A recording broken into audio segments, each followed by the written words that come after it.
Hello, everybody, and welcome back to Beyond the Match. I'm your host, Madi Harrison.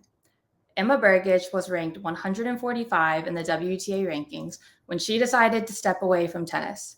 Now, 8 years and two beautiful baby boys later, she's back on the WTA Tour, defying societal expectations and writing her tennis journey on her own terms. The obstacles that she has faced and the experiences that she's garnered over the years of playing and coaching are truly unique, and I'm more than honored to have her as today's guest. I can't give her a proper introduction without mentioning her collegiate tennis feats too. Representing the Baylor Bears, Ema is a 7-time All-American and was ranked as high as 4 in doubles and 5 in singles in the ITA rankings. Ema, welcome to Beyond the Match. Thank you so much for a great introduction, and I'm really happy to be a guest on your podcast. I appreciate you making the time to be here. So, starting from whenever you finished college, what has your tennis journey looked like, both playing and coaching? Yeah, so my story is not like your typical story, I guess. I took some detours, but we all have our own journeys and we all have our own stories. And so I graduated in 2015 from Baylor in May, and then got married immediately in June and decided to go on tour. So I played until December 2016. And it was the struggle on the tour. I mean, I guess the ITF, before you play the WTAs, I mean, whoever has done it can only understand what a grind it is. And I was at a point of my life, I was married. I had a husband that really, supported my career until he was like, let's see, let's have a family. This career is not really, I mean, you're not really making money yet. Like, unless you're top 100, top 50, I was getting injured. I was dealing with some depression things and was really just generally not happy playing. But, and, I decided to stop. And since then, it was honestly a battle. I think a lot of us professional athletes or collegiate athletes, whatever sport you are, after you are done playing, then you're like, what am I going to do now? Like, who am I as a person? You lose your identity in a way because you're like, even if I went to college, I have an accounting degree. I'm like, what do I do now? And I kind of stopped early, and not really on my terms. Maybe I would have played more if I wasn't married at the time. I definitely would. But, I made the decision back then and I don't regret anything. I At first I was like, I don't want to do anything with tennis. I'm like, I want to completely be done with tennis. But then I know one of my neighbors, I tried to do accounting, but I'm like, I can't do this. So one of my neighbors asked me to give lessons to her kids. I was like, sure. And then I realized how much I really love it. And then from then, sometime uh, end of 2017, I started building my tennis coaching journey. I, I started I just started coaching kind of everyone. But then I had my own location. I built a academy on my own. So tennis with Ema at the time, I even started the social media and everything. When kind of there were not that many instructional videos online. I was one of the first one, especially the female side. So I started that, built my business a lot. At one point I had 6 coaches working for me. I was doing really good. And in the meantime, I had my boys in 2019 and 2021, but I was still working. I was still building it.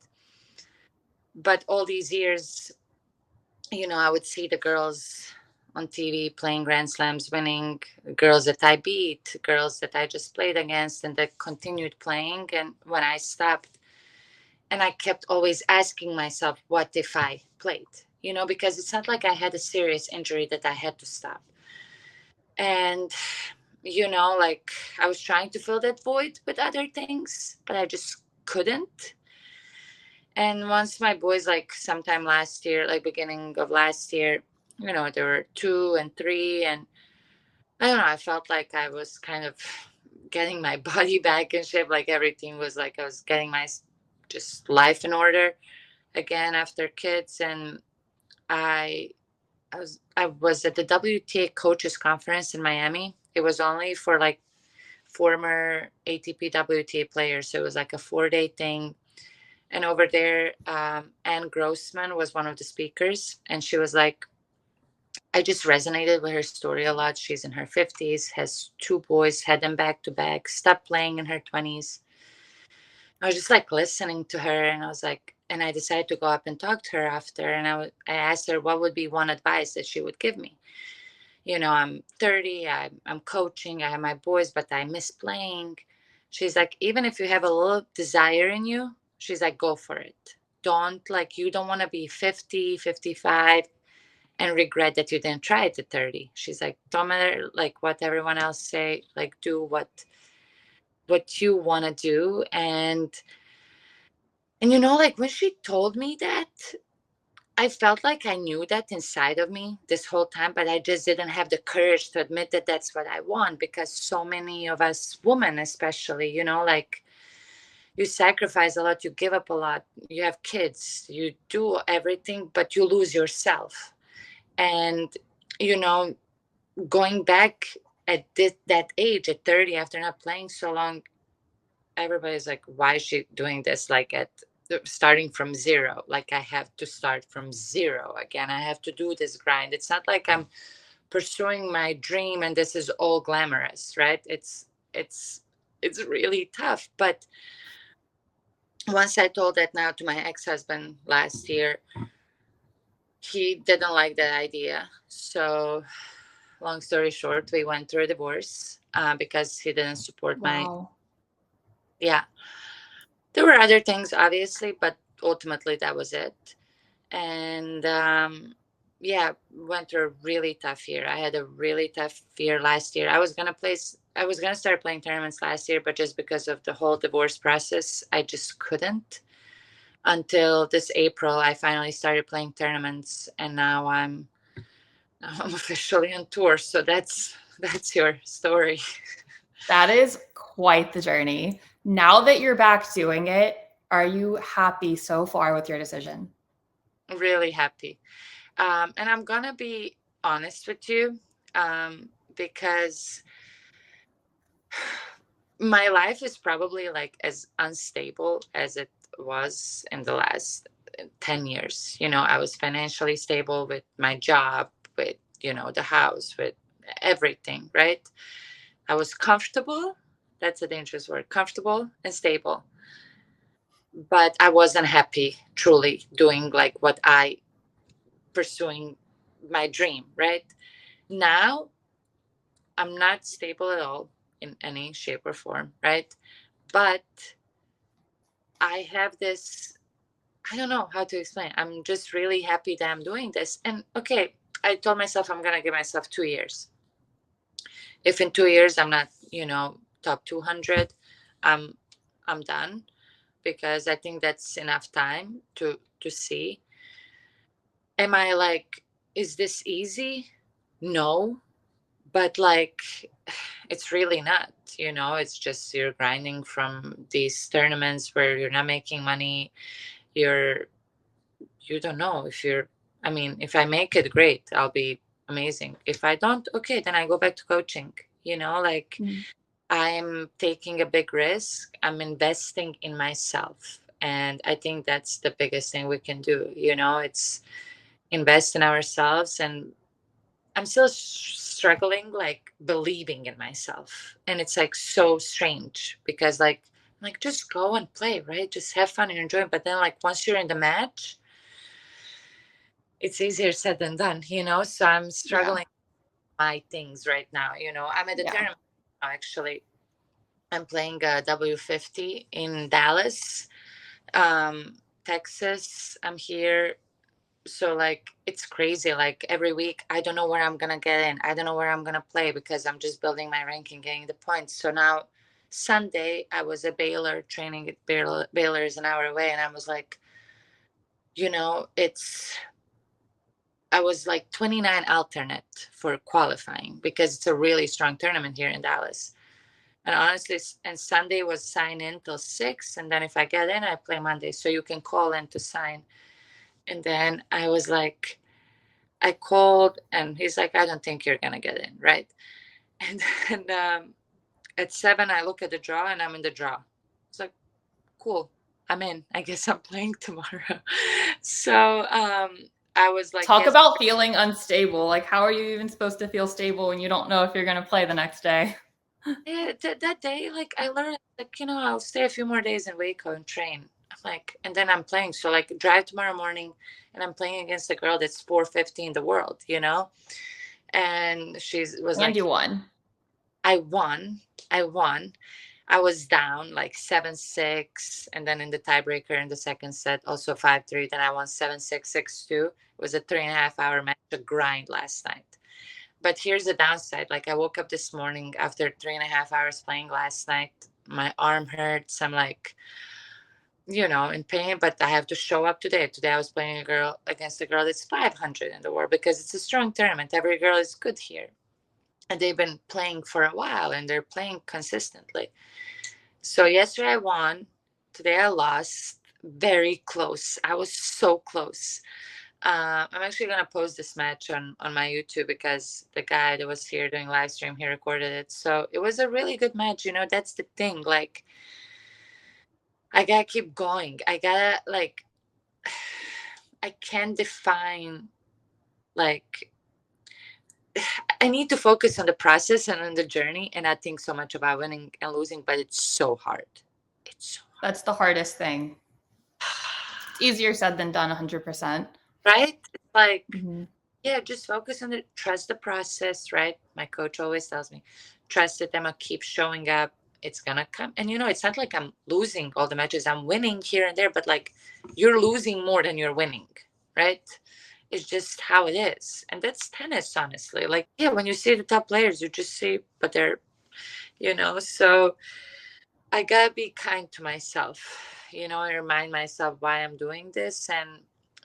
And at the end of the day, as cheesy as it sounds, when you start getting upset on the court and you're like, your emotions start taking control over you, then you're like, okay, be grateful you're here playing because 2 days ago you didn't even think you were gonna be playing, right?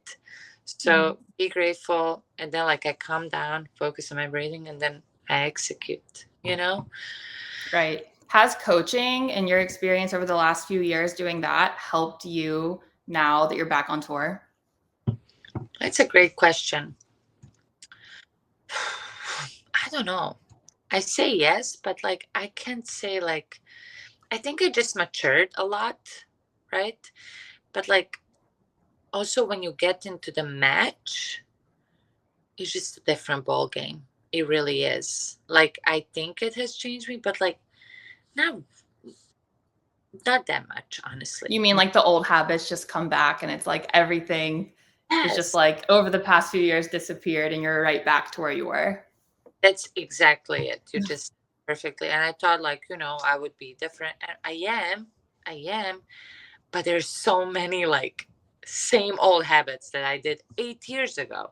You would think like it would change by now, but it's just like same little habits.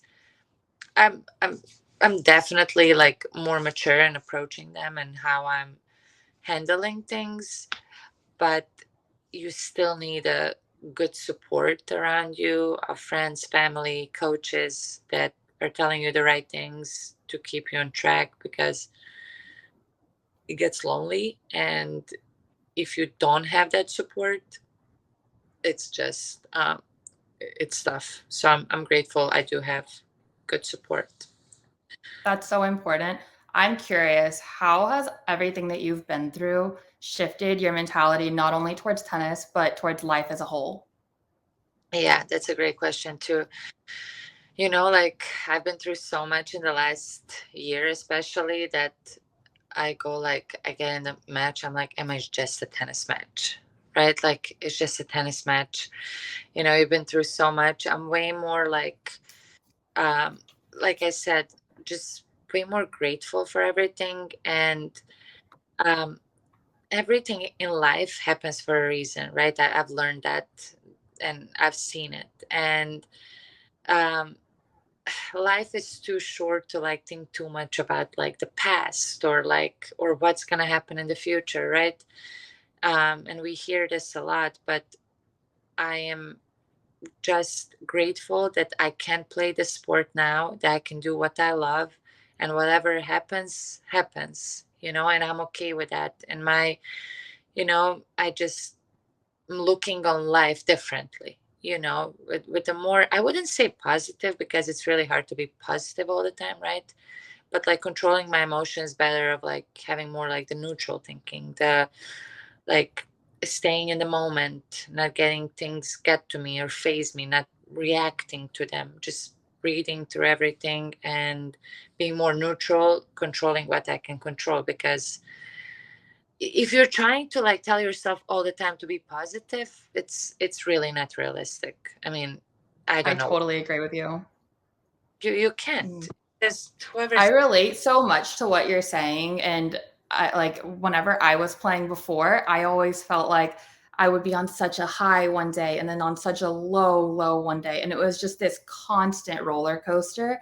And so a few years back, I started making like a conscious effort to be like, I'm going to be more neutral. So literally what you're describing, that is what I would write in my notebook. And again, it's not like you're saying like crazy positive or like, I guess, false positive. It's yeah, mature.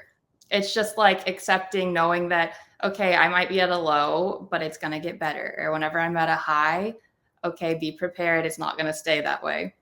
exactly. It's so true. There's a book that I just read. It's really good. It's talking a lot about that. It's called It Takes What It Takes. I don't know by who. I forgot, but it's really good. Highly recommend it. It Cool. I takes see you post books a lot on Instagram, and that's something I wanted to ask you about. If you have a book to recommend for people. So oh, it's called It there- Takes What It Takes. it takes what it takes. I I have a bad habit of like starting a book and not finishing it. Like I'm like I get so into it, right? I'm like, oh, I want to, read this, and I start, but then I lose or focus or whatever throughout. Not focus, but just like interest in it. And I'm like, it's not that good, right?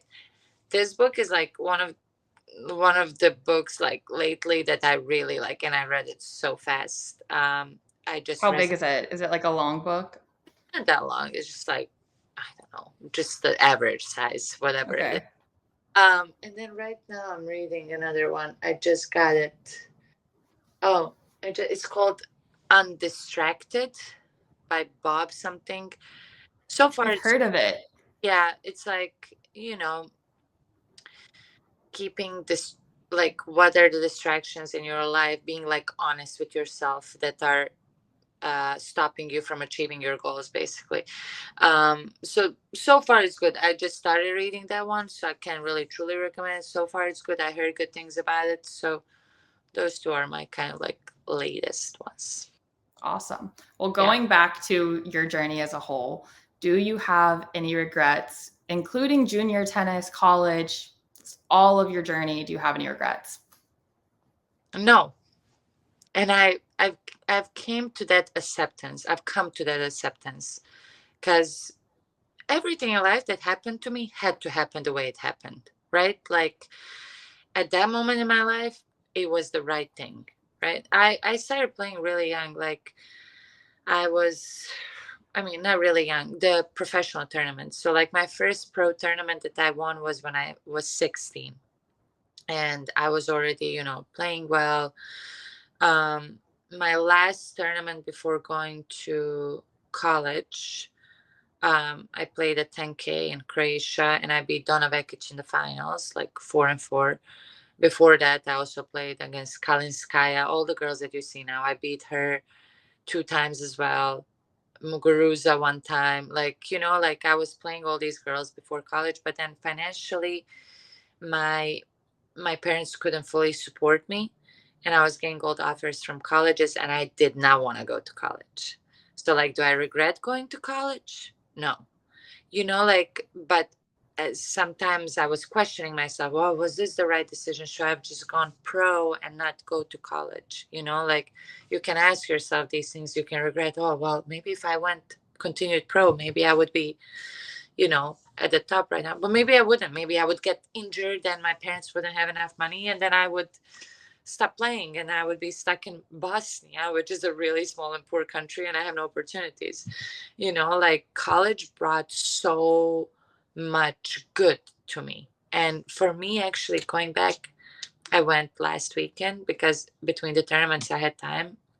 I haven't been there in 9 years since I graduated, like, and I just realized, like, when I was there, like the maturity that I have now and what I've been through in my life, just being there, like, as a different person, looking at things from a different perspective, even just talking to my coach, he's still a coach there. I mean, I wish I was different in college, right? But like, I wasn't. I didn't have that maturity back then. So like, it's I okay. actually saw you posted about that. Yeah. Not that I'm like, I feel like a stalker keeps saying I see you posting things, but I saw you posted that you wish that you hadn't taken things so seriously in college. And can you elaborate on that a little bit? Yes, because those years honestly should be like the best years of every player, right? Like, and I had so many like girls that are in college right now, like responding to me. They're like, oh my God, this is so good you said this, like I needed to hear this now because it's tough. It's intense. The load that we have, like pressure from performing on the tennis court, winning, pressure of having good grades so we keep the eligibility, keep the scholarship. So much pressure from everywhere, right? Like that you forget to enjoy the moment and to be present, like, and enjoy like the time with your teammates, like the memories that you're gonna keep for the rest of your life, because then you go to real life after that. Then it's like nobody's taking care of you like they're taking care of you in college. You have it all, like you get paid, you have, as a at least for tennis players I'm talking. And I was always like putting a lot of pressure on myself, and instead of just like trying to like soak it all in, but it's tough. It's easier said than done because you're so tired, there's so much going on. But then you go into real life and it's like even worse. Then you have to take care of the bills, you have to take care of the real stuff, and nobody's taking. And you're alone doing it. It's not like you have the whole support system around you like college. It's Yeah. honestly, like, to soak it all in, to embrace it all, to enjoy it more, be more in the moment, spend more time with your teammates. Those friendships will last for a lifetime, and just cherish those moments more, instead of I was really hard on at least me, I was hard on myself and I wanted to like perform everywhere. I mean, I had a great college career, but still But if you weren't so hard on yourself, maybe you wouldn't have made it to where you did at the same time. It's hard to say, exactly. but yeah. Exactly. And it's like, it's really hard to say. Maybe it would be better, maybe it would be worse. I don't know. You never know, but I wish I just like enjoyed it more. Be kinder to yourself. Yeah. Still Now work. that you've been back on tour, what's something that's a bigger challenge than you expected it to be? And what's something that you found came easier than you expected? Nothing is easier. I mean, first of all, this was my thinking. I stopped in December 2016. So I'm like, okay, I'll just continue where I left off. I literally thought, like, just going into these tournaments, I'll just continue where I left off and it's gonna be fine. I'll be fine. I didn't expect that it's gonna be this hard. The level of the players is so high. I haven't played one match that it was easy. Like that I can say, okay, that was easy. Every year, it doesn't matter if it's a 15, a 35, a 50, a 75. I'm trying not to play 15, literally no points. So I'm like Yeah. trying to play 35s, 50s. So even because I have to qualify everywhere, but even like at least like at the higher tournaments you get points in qualies. At the 15 you don't get points in qualies, so you have to win like then 3 matches to win 1 point, which is ridiculous. And I just went to California for 2 15s, and there were all these college players. They're coming out of the season, they don't have a ranking, right? They're just continuing to play, they're full of confidence, and you're like, what is happening, like I come for a 50. It's honestly kind of like all there's the difference is really not big in the level, and it's Between so the 15 and like the 50, you mean? honestly Yeah. not. So I mean, all these girls, you have them, they're really good. They're really good players. The game is way more physical, I would say, just like stronger.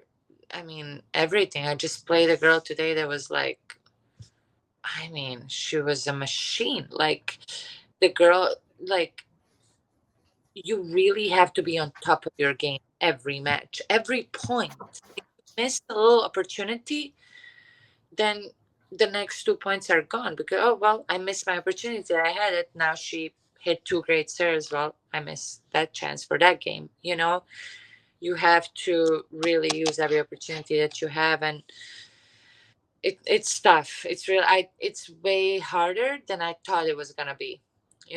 I thought, I'm like, I got this, but I mean, we'll see. We'll see. I'm only 3 months in. I have to keep reminding myself, Emma, you just literally started. And my ranking is like 1,000. And I'm like, I hate seeing that number, right? But I'm like, okay, also be grateful that you have a ranking, right? Some girls are playing for so many months and they can't even get, like a point or two. And I'm like, just be grateful. You can do it, and just keep showing up. My coach always tells me, just keep showing up. You're gonna get 100%. you're the only one that has the answers.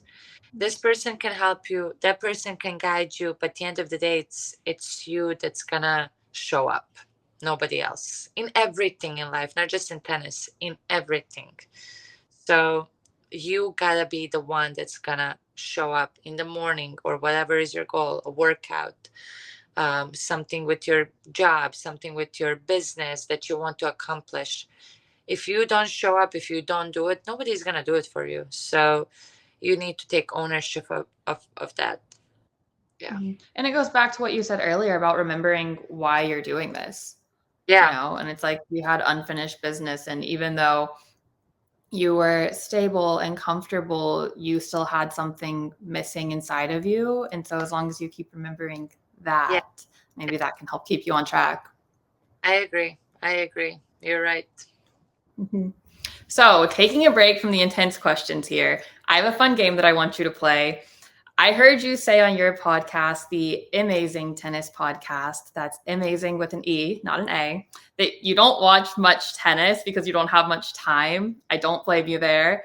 But I want to see if you can name the current top 10 ATP and WTA players in order from 1 to 10.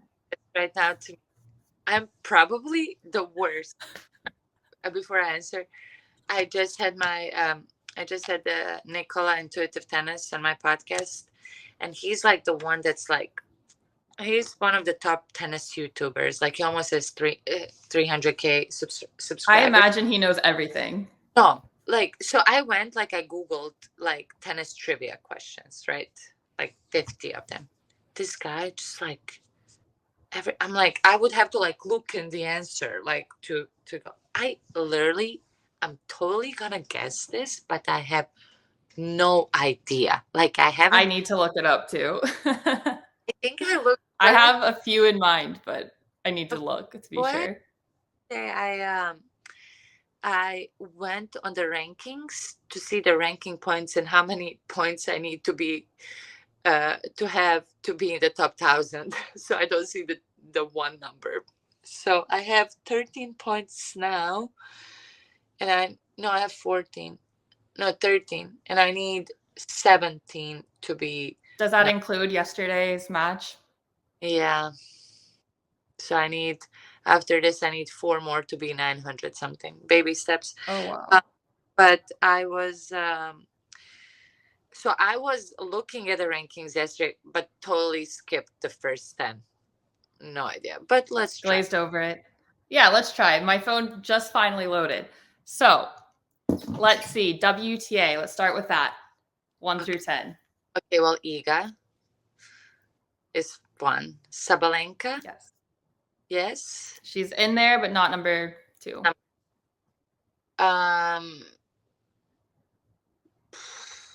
Who's number 2? Played her in a couple slam finals. Rybakina? No. No. She's also up there, but not 2. Coco? Yes. Yeah.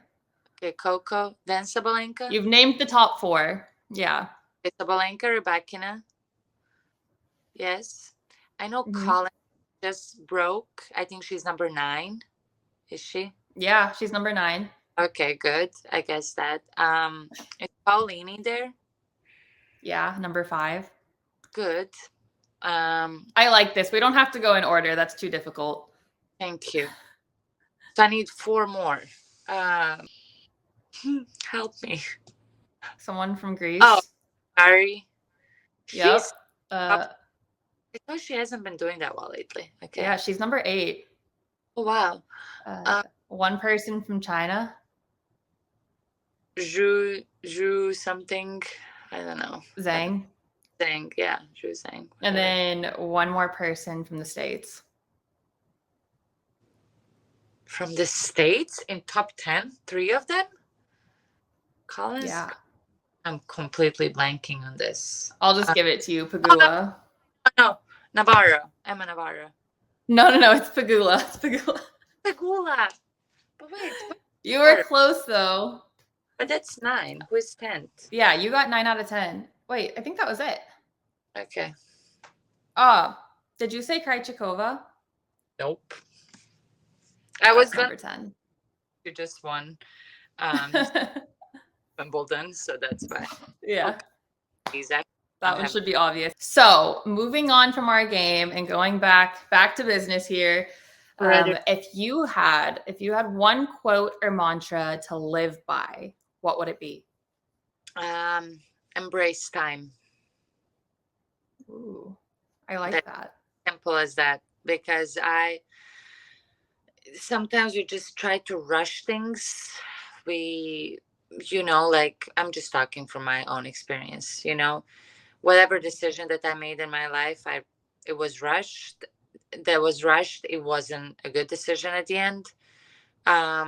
If you embrace time and give yourself time with everything, and you keep working on the right things, keep doing the right things in whatever in life, things are gonna add up, and I have it like on my vision board at home on a big, I have all quotes, but like in the middle, I just have embrace time. That's it. I love that. Mine would be whether you think you can or you think you can't, you're right. I like that too. Yeah. That's been at least for the last year, that's been my thing that I keep always telling myself. That's awesome. Yeah. I know the GOAT debate is pretty much settled, and the tennis world pretty much accepted that Novak is the GOAT since he's slashed almost all the records. But in your opinion, what factors need to be taken into account for someone to be considered the GOAT? I mean, what factors? I think, honestly, I agree that Novak is. Do I like him the most out of the 3? Would I?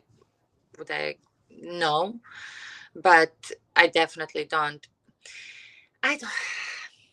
It's tough. It's so tough, because when you take into consideration his behavior and Federer's and Nadal's and the humbleness and all that stuff, it's okay, well, is he really the GOAT?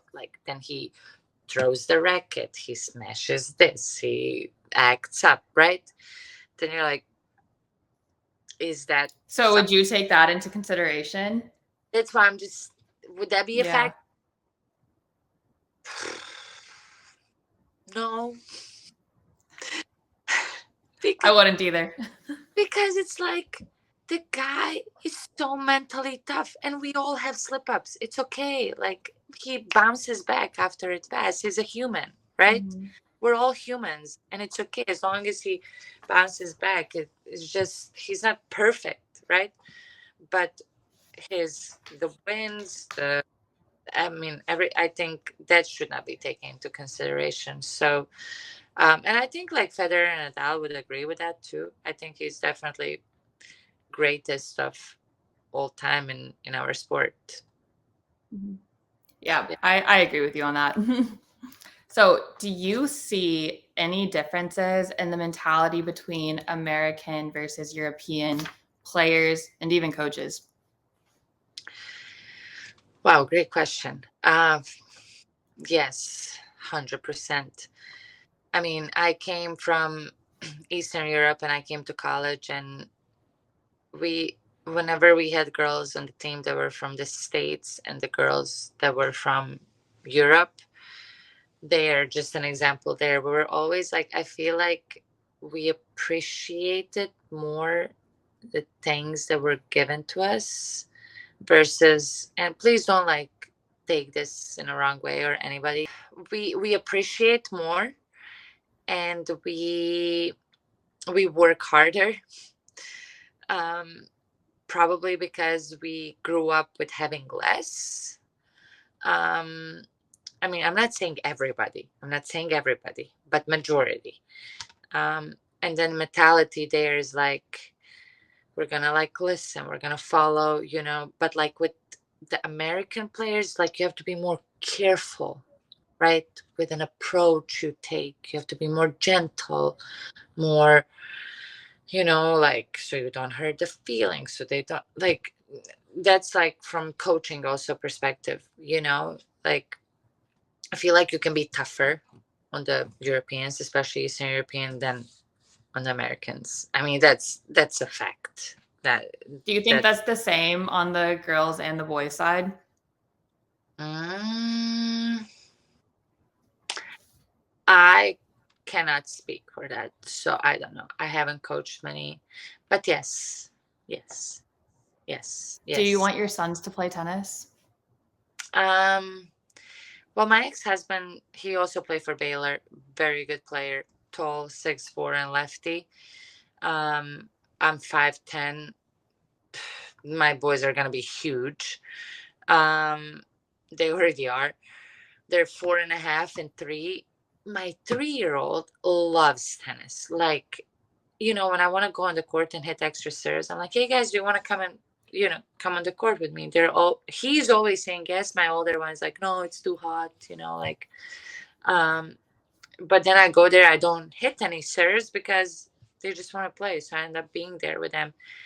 Do I want them to play tennis? I'm not one of those parents that's like, oh my God, I don't want my kid to play tennis. Like they're like, I don't want them to go through this. Definitely no. I think if they like it, play, I'll support, but it's not gonna be something that I'm gonna force. Like I created this class, it's called Little Aces, for like 3, 4, 5-year-olds. I just created it a few years ago just because of them. So we can go like to practice and they have something to look forward to, and they can associate tennis with fun for now.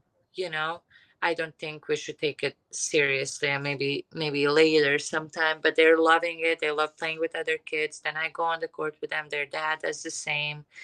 And it's like, they have a good feel, like compared to the other kids that don't have tennis parents. Like you can see the difference, but it's more at this age, it's about the eye-hand coordination. So I'm doing a lot of like throwing, catching, stopping, focusing on, instead of just like hitting tennis balls. And they already are doing soccer, swimming. They just started ice skating lessons.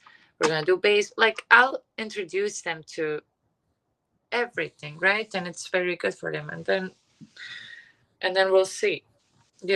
Time will That's show. so cute. But yeah, It's so special that you can literally take them to work with you. yes. And now I can. Now I can. When they were younger, it was honestly impossible. Now it's getting more possible. So they're like with me. If I have a lesson, they're there hanging out. If I'm training, they're there. Or if I'm playing. So as they're getting older, it's getting easier. But it's been a struggle, honestly. I can imagine. So, whatever sport they decide to stick to, would you prefer them to train in it with the American kind of mentality or European kind of mentality? Great question. That's why I'm trying to find a balance as a parent, right? Because I don't want to be too tough, right? And like, but like, I also don't want to be like too easy on them. So it's like finding a balance, and I'm learning a lot as a parent what to do. I think discipline is so important and teaching that from a young age. So focusing on disciplining them and obviously through love, but I would definitely pick the European way of coaching. Yeah. Mhm. That's so interesting because kind of like how you described the American mentality, like I mean, I'm obviously American. I can totally see it. I would say my dad was my coach growing up and his dad was military. So it was like very strict, like very disciplined, very hard on us. And everyone probably thought that he was like that crazy tennis parent or something so hard on us, but there was a lot of love in there too. And looking back, I'm so thankful for that. So, like the way you've described it, it sounds very good. And I think they're going to have the best of both worlds. I think so too. And their dad is also half Serbian, half Hungarian. So he also has that, in him where he's gonna, I know both of us will do our job good, so, and it's up to them, I would love to coach my kids tennis, and I think that would be great, but they just don't also listen as well to me. I'm, I'm experiencing that now. It's like, okay, we'll see with tennis. Maybe I'll put them with another coach or something down the road. Time will tell. Embrace time, right? Embrace time. Yes, your motto. So I know we touched on it earlier briefly. You mentioned tennis being a very lonely sport. Do you think tennis is the loneliest sport in the world? I don't know how the other sports are, but I was just talking to somebody about that the other day. Like, I actually don't think it's that lonely. I really don't think so. Like, you can make it as lonely as you want, right? But like, if you like this time through, like, you have a lot of girls at these tournaments, they're just like to themselves, right? It's like, just like, don't talk to anyone, don't like. But I've been literally just making friends and just enjoying, then meeting people with physios, with tournament directors, people that are helping with the tournament. I I'm never just like staying by myself. I mean, if I'm warming up or stretching or something, yes, like if I need to focus, but like I made so many friends and connections in the last 3 months of playing tournaments. It really doesn't have to be lonely. I I mean, it gets lonely. Not, I don't know. I don't think it's that bad. I know it's like I was just talking about that. Like it really doesn't have to be that lonely. Like it doesn't. I It's love that answer. It's different. different. It depends how you take it. Before I was complaining how it's lonely, how you're alone from this and that, and you can always in life. This is from a podcast that I listened to, and it was like really good. In life it's all about perspective, like how you look at things, right?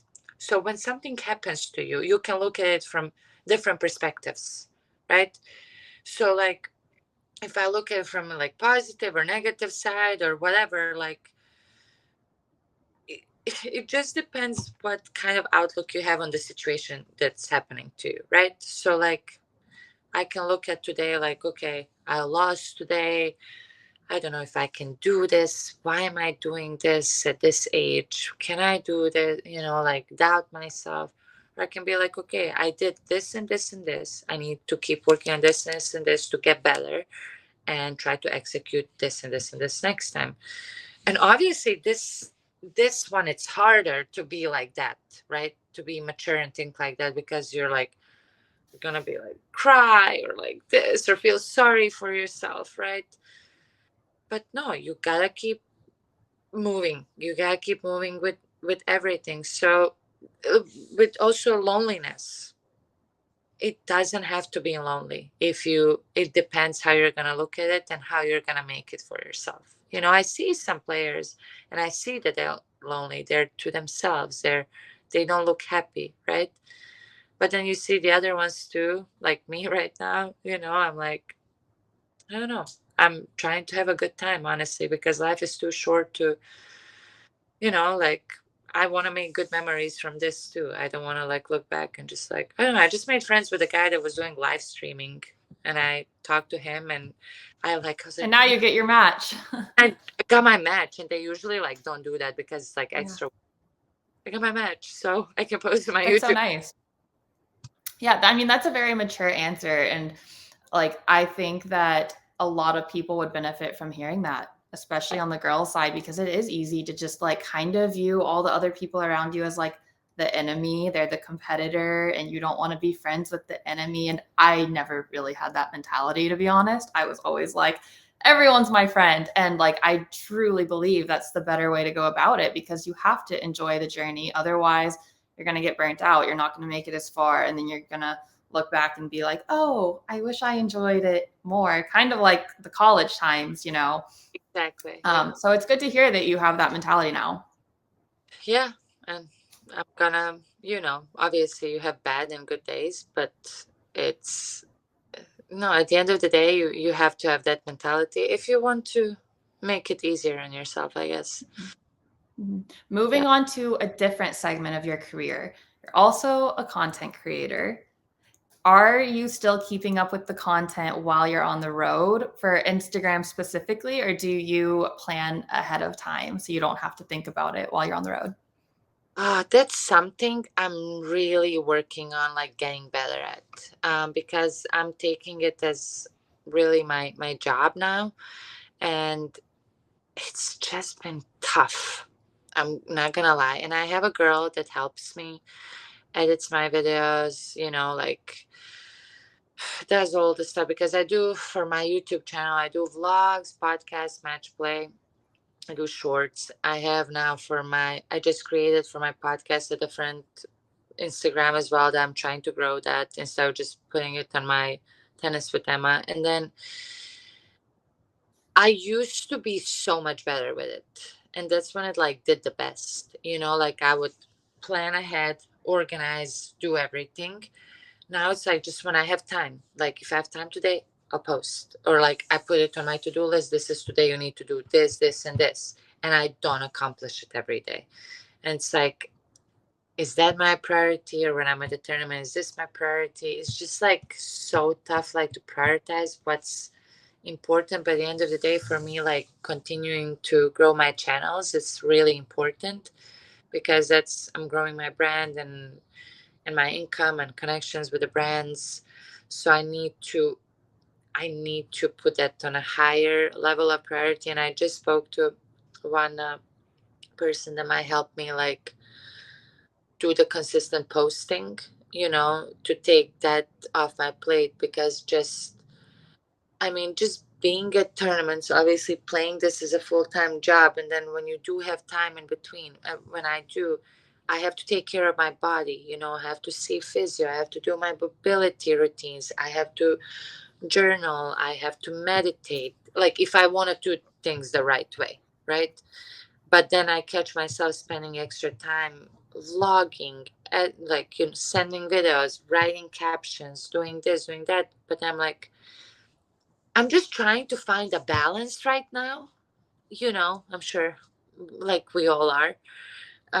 And I'm not doing a good job of like prioritizing things. You know, I'm like, that's why I'm reading It's this still book. early. I'm figuring Like, it you're out. only 3 months in now. So yeah, I'm sure that with more time you can Just figure it like out. life, you know, I travel so much, then planning the flights, the hotels, the housing, the million things. It's constantly something. And but that is my priority, so I'm working on it to like grow it more, and it's good. It's been doing good, and I have to keep going. I have to keep going, and it's a job. I mean, it's a full-time job. Do you enjoy the vlogging or the podcasting more? Ah, they're so different though. I think blogging because I've I meet a lot of people on the road, and it's like I I just like hear a little bit story of this one, so it's like a lot of different stories. And I just love hearing people's stories and learning from them, because you can learn from somebody, you know, I mean, you can learn a little thing from somebody else, always you can soak it all in if you listen really. And the thing is, the vlogs, I've been getting a lot of feedback, like how people want to see me play more, because I've been mostly just doing like where I'm at, what I'm doing, and like for me that's fun, because then like looking back now when I started it, it's like, oh my God, how far I've come. I love looking back at my vlogs. I was just doing that the other day. I'm like, and then I really appreciated more where I'm at now, because sometimes you get caught up, like if something is not working as you want to, or it's not moving as fast as you want to be here, there, with something in my life. But then I look back, I'm like, oh my God, Emma, like you've come really far since then. So that's why I love the vlogs, because it's more personal to me. Podcasts I love because I just meet so many interesting people, and it's like it's so fun, like learning from them, like. And that's another thing. I just went back in my podcast because I started it 2 years ago, just at my house. And I was doing like this mostly like Zoom at the house, and then I got two sponsors now. I have a studio I'm doing it at, like it's grown so much, and the way I talk, it's better, but it's still work in progress. I still like listen to myself, and I'm like, I could have done that better, like, or this can be better. But That's as going long to be me later. yeah. When did you start your podcast? Recently, only a few months ago, Okay. really not that long ago. And I believe this is episode number 5. okay, and what made you start your podcast? Oh, we switched the roles. I like that. Was going to be my next question for you. It's so hard Pretty for. similar though. I just really enjoy hearing people's stories. I've just, like I said earlier, I've always just kind of been like, everyone's my friend, and I love talking to people, and especially relating to tennis. It's my livelihood. It's been my life since I can remember. So I just love like growing the community, meeting more people in the industry, learning from everyone else. By the time your episode comes out, my episode with Chris Young will be out. That comes out in a couple days. And like that episode, I also learned so much. And to me, I'm like, I'm learning, yes, but then I hope that more people will keep listening and other people get to learn too. And, just like you have so much to like look back and offer in terms of your experience. And I just really hope to be able to do the same thing. Yeah, I'm sure you're gonna do Yeah. great. I love that you're doing this, and just even when it gets tough and you're like you don't get enough views, because it's you gotta just keep I mean, going. it does take time. Got to embrace the time. I know it's so cheesy, but it's so true. It really Mhm. is. You gotta keep showing up. You gotta keep doing the episodes. You gotta keep doing the right things, and it's gonna come. Yeah, and it just keeps getting better and better. Good, good. Winding down to the last few questions here. You probably have one of the most full plates of anyone that I've ever met. You're a mom, you're a coach, you're a professional tennis player, content creator, and podcaster. That's a lot. What drives you to take on so many difficult tasks, and how do you balance it all? The thing is, I don't look at them as difficult tasks. Everything that you named, I enjoy doing every single thing. And I think that's the most important thing is if you do genuinely enjoy what you're doing, then it's not hard. My days are full from like early morning till late night, right? They're always filled with like just things. But I chose to do this, and I'm so grateful that I work really hard to put myself in the position that I can do that, because a lot of people get stuck doing what they don't like, and they're doing probably less, but they're not happy and they're not enjoying it. Right. And it's like, I'm so grateful that I can do it. And that's why I don't see it as difficult. I enjoy it. I wake up every morning excited about something new today. And do I have bad days? Do I have days where I'm like, oh my God, I can't do it all? Like, I don't know. Or like, do I question myself? Am I a good mom? Am I a good podcaster? Can I make it in tennis, coaching? But at the end of the day, like, I I love it all, and I gotta just keep showing up. And I'm not doing it for money. I'm not doing it to be famous. And I know this sounds like so cheesy, but like, I'm really not.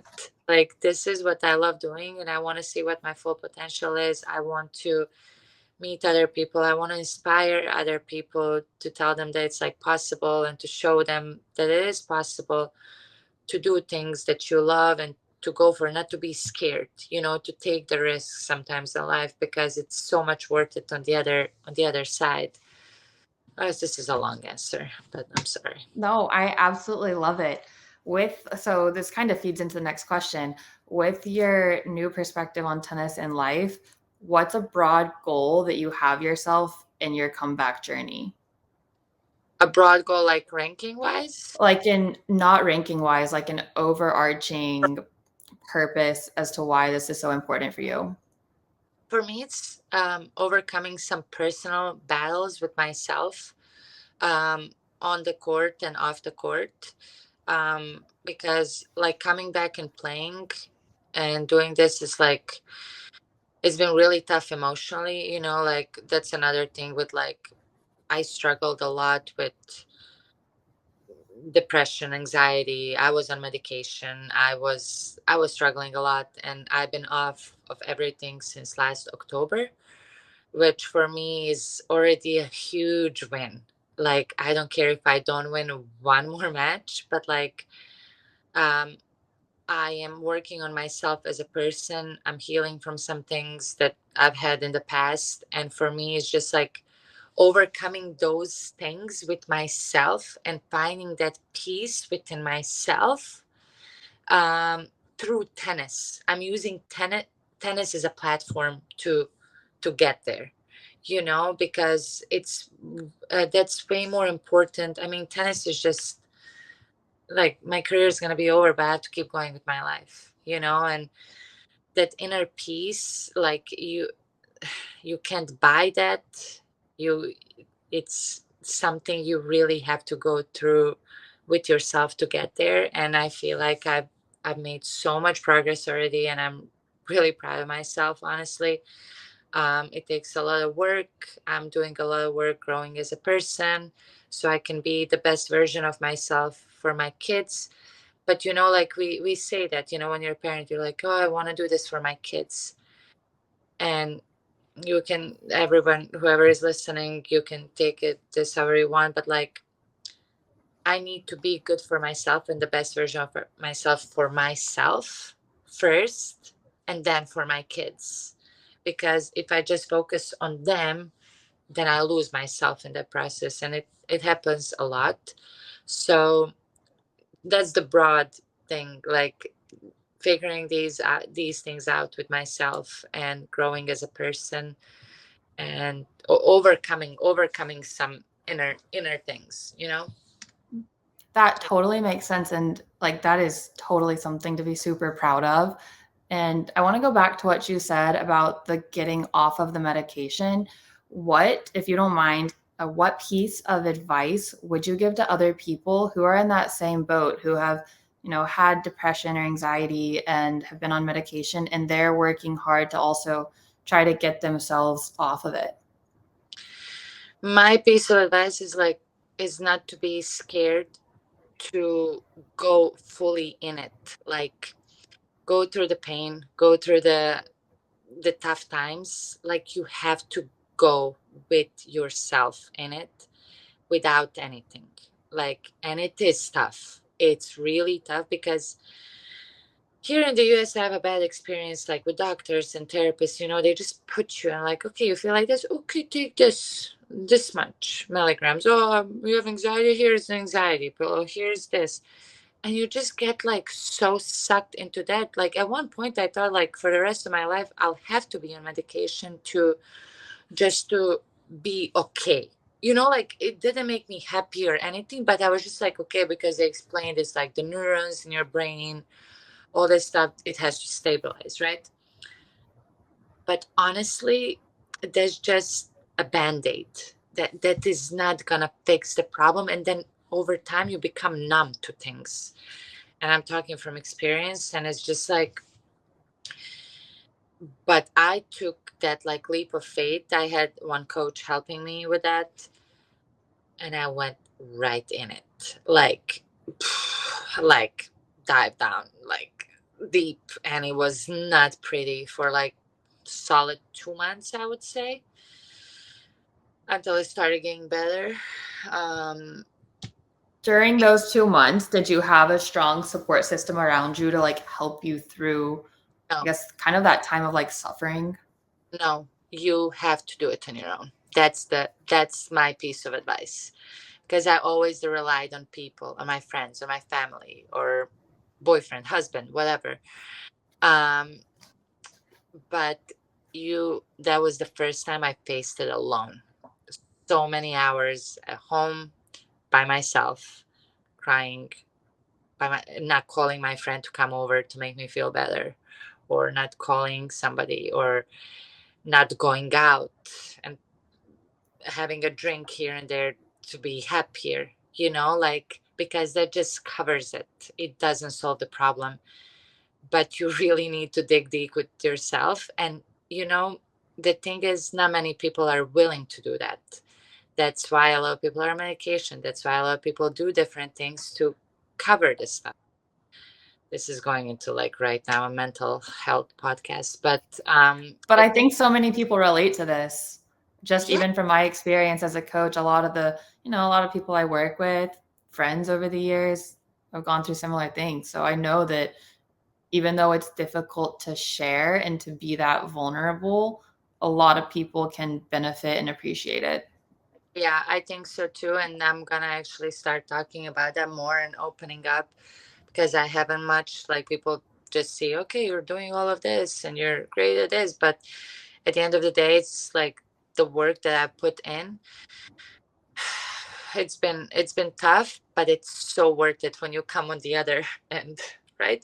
But then when you come on the other end, it's constant work in progress. You have to keep working on yourself every day.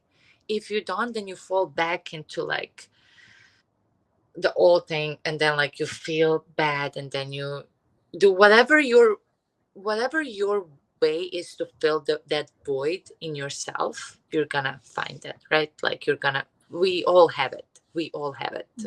Mine and yours might be different, but and you only know what it is with you. And you stop lying to yourself and you take ownership. And but it takes a lot of courage, and it takes a lot of patience. And but I talk from experience that it's so worth it. That's amazing. Well, I'm very happy that you did, and I thank you for sharing that. Emma, where can people find you on social media and how can people follow your journey? So Instagram, Instagram and YouTube, tennis with Ema, but one M. So my name is Ema with one M. And then I have another Instagram page for my podcast, the amazing EMA, amazing tennis podcast. And that's it. Yeah, so tennis with Ema, really. That's it. Perfect. That's amazing. Everyone, go give her a follow and keep following her journey. Emma, thank you so much for being a guest on Beyond the Match. Thank you so much for having me, and good luck with your podcast.